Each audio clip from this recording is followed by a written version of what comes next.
you check on me? Did you check on me? How did you notice me? Nadie va a entender la paranoia. Hi, ek is Skyler Derrigan Debajo mi piel. en dit is die eerste episode van Siel Soektog. Días que no puedo. Ek is liefde, ek is lig, vat 'n bietjie van my sig. Vandag het ons vir Estelle Suster. Sy is van die Kalmo en sy gaan vir ons 'n bietjie meer oor haarself en haar sielsiekte vertel. Welkom Estelle, dankie Skyler, is lekker om hier te wees. So ons gaan sommer net so vinnig inspring en begin by die begin, of begin by die mees obvious vraag. Wat is jou diagnose? My diagnose is bipolêre verstoring 1. Dit is 'n ernstige psigiatriese toestand wat gekenmerk word deur ekstreme skommelinge in stemming en energievlakke. En die algemene simptome van bipolêr 1 is maniese episodes wat ek al ervaar het, depressiewe episodes wat ek ook al ervaar het, gemengde episodes wat baie mense ervaar, en dan is daar psigotiese simptome, soos hallusinasies, en dat jy heeltemal jou begrip van realiteit verloor. So, wanneer het jy hierdie diagnoses ontvang? Wel, ek het laas jaar baie siek geword. Ek kon vir 6 dae nie slaap nie. En ek was in ons huis, ek was by my huis saam met my pa. Ek was in my pyjamas. Ek dink dit was so na 9 die aand. En ek het skielik net gevoel ek is in gevaar en dat ek nou moet ontsnap van waar ek is. Ek het uit die huis uit geloop sonder skoene met my pyjamas aan. Ek het 'n tights aangehad en 'n lang mooi hempie. En ek het my foon vir my een familievriendin gaan gee en ek het vir gesê sy moet my foon wegsteek. Ek het eers op en af gestap in die Kalmo en ek kan nie onthou by hoeveel huise ek was. Ek dink ek was by 3 huise. En ek het die hele tyd gesoek vir iets of ek het gesoek na iemand. En toe ek my foon toe vir haar gee, het ek vanaf die Kalmo tot in die Piniel gestap. Kaalvoete, alleen. Ek het gedink, ek het 'n ander naam, ek het gedink ek is 'n ma van 10 kinders en dat ek my kinders moet gaan red, want hulle is in die woestyn en ek is nou op pad woestyn toe. Dit is wat in my kop aangaan, soos ek op pad is Piniel toe. My familie het toe agterna gekom, my Pietpa het stadig agter my gery. Hy het my elke keer gestop en gevra klim in die kar en ek het vir hom gesê ek weier om in die kar te klim. Ek gaan nie in die kar in klim nie, want enige man wat naby my sou kom, het ek geweier. Al is hulle mense wat ek ken en my liefhet. So ek het toe tot aan die Piniel gekom. Ek was naby my beste vriendin se huis. Ek het na haar huis toe gegaan.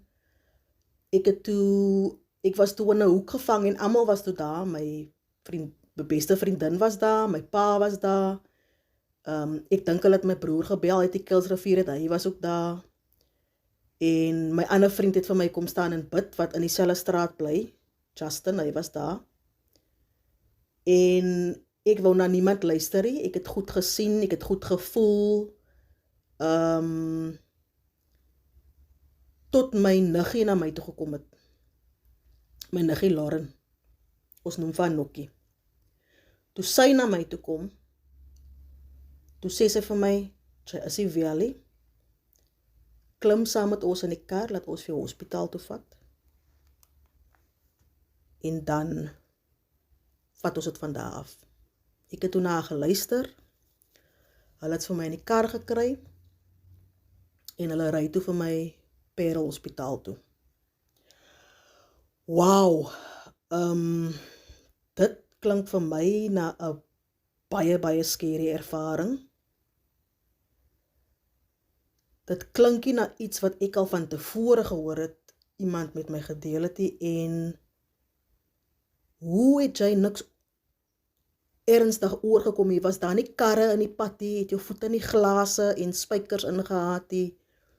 Wat, hoe het alles plaasgevind? Ek weet nie hoe ek ongeskend in die kar ingekom het nie, maar my voete het niks glase of spykers of niks aangehad nie. My voete was ongeskend. Ek was ongeskend. Ek dink die Here het op my neergekyk. Ek dink daar was mense wat vir my gebid het. En omdat my Pietpa en my pa hulle vir my geagtervolg het, was ek somehow veilig. En ek dink die mense wat op en af in die pad gery het, kon sien ek is nie okay nie. En dit het voorsiening vir my gemaak, sodat ek kon veilig uitkom, tot waar my familie toe by my kon uitkom. So ek is toe in die hospitaal opgeneem, en ek was daar vir 'n maand. Okay, so wat het gebeur dat jy nie net 1 keer nie, maar 2 keer in die hospitaal geland het? Vertel vir ons van dit. Wel, die eerste keer wat ek in die hospitaal opgeneem was, moes hulle vir my hou vir 'n maand, en dit is toe hulle toe vir my gediagnoseer het met bipolêre versteuring 1. En ek was daar onder toesig van verskillende verpleegsters en sekuriteitswagte by Paarl Provincial Hospitaal. En daagliks was daar medikasie vir my gegee, ek het my maaltye gekry, ek het tyd gehad om te lees, ons kon buitekant sit, maar ek het nie kontak gehad met die buitewêreld nie. Ek kon elke dag visitors kry, maar dit was ook net 1 uur 'n dag. So die rede hoekom ek vir so lank in die hospitaal opgeneem was sodat hulle my medikasie onder beheer kon kry, en dat hulle vir my ook onder beheer kon kry, want die eerste paar dae wat ek daar was ek nog steeds nie in touch met reality nie. Hulle moes vir my sedate, en hulle het vir my in seclusion gesit. Dit is wanneer jy alleen in 'n kamer gesit word, want jy is dalk 'n gevaar vir jouself, of jy is dalk 'n gevaar vir ander. So ek dink, ek was in seclusion vir tussen 2 tot 4 dae. Ek is nie seker hoeveel dae hulle vir my daar gehou het nie. Maar toe ek uitkom en ek begin het met die medikasie, het hulle vir my verduidelik wat met my gebeur het. Hulle het vir my terapie gegee en vir my gevra of daar enige redes was wat veroorsaak het dat ek basically nervous breakdown gehad het. En dit het toe so gekom dat ek terapie kon kry met 'n dokter. 1 keer 'n maand kon ek vir haar sien. En ons het oor 'n hele paar van my persoonlike traumas en ook professionele traumas gepraat. So na daai maand is ek toe uit die hospitaal uit. En 'n paar maande het verbygegaan, dit was seker 6 of 9 maande later, was ek nog steeds nie wel nie. Ek het elke maand vir 'n check-up gegaan, ek het elke maand vir terapie gegaan, maar iets het nog steeds nie reg gevoel nie. So hulle het toe voorgestel dat ek Stikland toe gaan, want die dokters daar spesialiseer met die medikasie, en dit is 'n therapeutic ward wat hulle vir my by ingesit het. En ek het toe daar 'n adjustment aan my medikasie gekry, wat vir my baie beter laat voel het, want voor dit was ek soos 'n zombie, en ek kon nie baie goed kommunikeer nie. En mense wat vir my ken, weet, Estelle is goed in kommunikasie, Estelle hou van praat, sy is confident, maar die pille wat ek op was, het vir my soos 'n zombie laat lyk, en voel en maak, en ek kon toe nie 'n normal day-to-day life het. Ek het meestal gerus, ek het meestal gelê en geslaap, want ek was heeltyd moeg. Ek het heeltyd gevoel ek is nam, en ek het ook gevoel dat ek voel nie meer om te exist nie. Ek is maar nou net hierso, ek is 'n vegetable.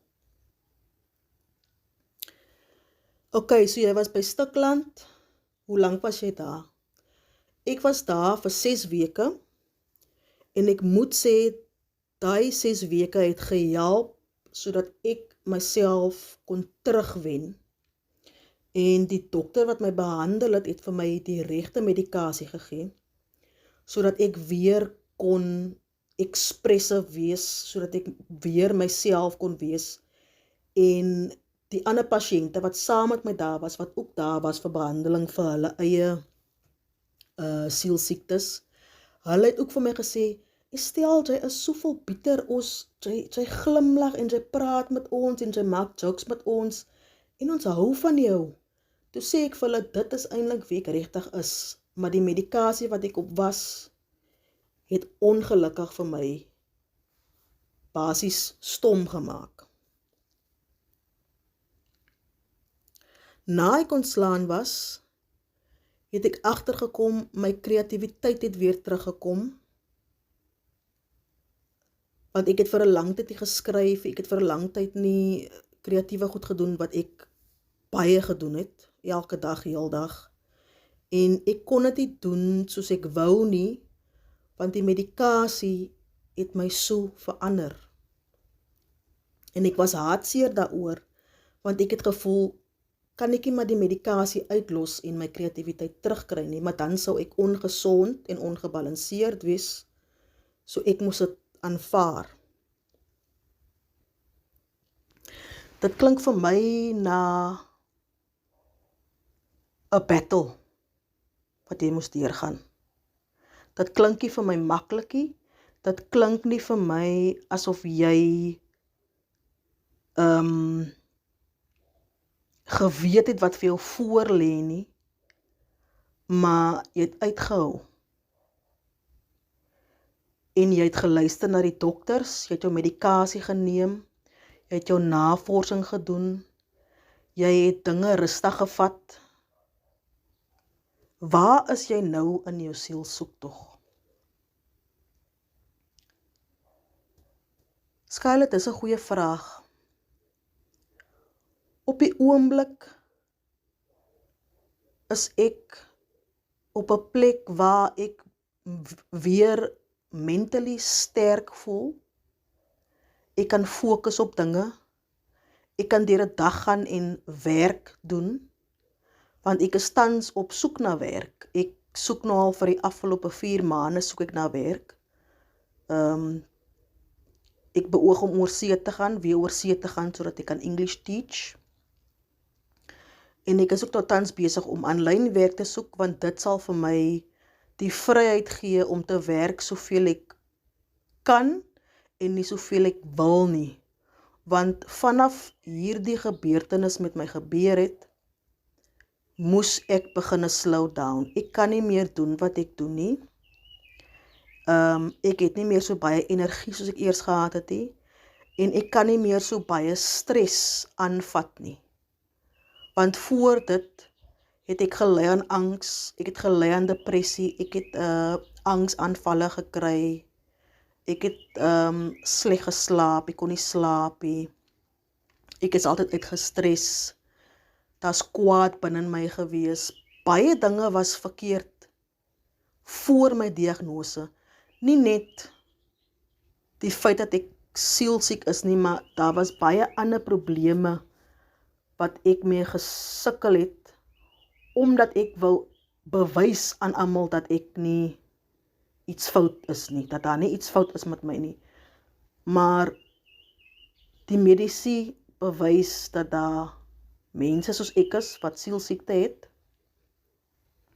en dat hulle behandeling nodig het, dat hulle medikasie nodig het, dat hulle leefstyle moet verander, partykeer moet jy jou werk verander, partykeer moet jy jou werk los. Ok, so waar is jy nou as dit kom by werk en by inkomste. Wel, die dokters het vir my op disability gesit en ek sal nou vir die jaar op disability wees tot en met Augustus. En dit gee vir my die vryheid om dinge rustiger te vat, terwyl ek weer 'n vaste werk kry, of terwyl ek weer 'n werk kry waar ek myself ten volle kan ondersteun. Estel, ek wil vir jou baie, baie dankie sê. Dit was nou 'n eye-opening conversation. Ek kan hoor dat dit goed gaan met jou. Ek is bly dat dit goed gaan met jou. En ek sê vir jou baie dankie dat jy jou journey met ons gedeel het. En ek weet, dit is net die begin van jou journey. Ons gaan nog meer van jou hoor, hopelik. Is daar iets wat jy graag wil sê? Iets wat ek graag wil sê is dit wat ek nou doen, wat ek nou sê, wat ek nou uitleef. Dit gaan nie oor my nie. Dit gaan ook nie oor jou nie, dit gaan oor ons. Ons as 'n gemeenskap, ons as 'n land, ons as wêreldwyd. Daar is miljoene mense wat sukkel. Hulle het nie akses tot behandeling of medikasie of ondersteuning nie. En ek wil hê dat daar meer ondersteuning vir mense soos ek moet wees. Want ek weet dat as hulle ondersteuning het, dat hulle gouer sal beter raak en dat hulle beter sal bly. En dit is wat met my gebeur het. Ek het ondersteuning gehad. Ek het nog steeds ondersteuning. En dit laat toe dat ek beter kan bly.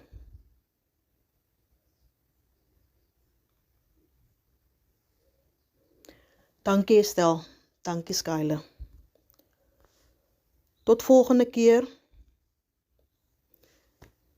Dis sielsoektog. Ek is liefde, ek is lig. Vat 'n bietjie van my sig.